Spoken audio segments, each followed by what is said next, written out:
বোর্ডের এই অঙ্কটি করে দেখাবে মুনতাহা। মুনতাহা, তুমি এই অঙ্কটি করে দেখাও তো, খালি করে কি চিহ্ন বসবে দেখাও তো।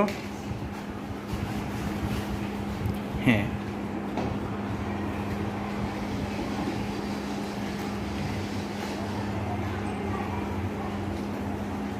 হয়নি, 42 নয় তো স্যার, 24, ঠিক আছে। হ্যাঁ, 24 ভাগ, হ্যাঁ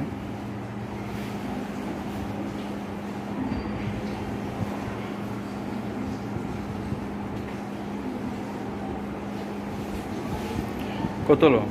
2 × 12 = 24। হ্যাঁ, ওকে, ধন্যবাদ। তাহলে সুতরাং দিয়ে লিখে নাও। হ্যাঁ, সুতরাং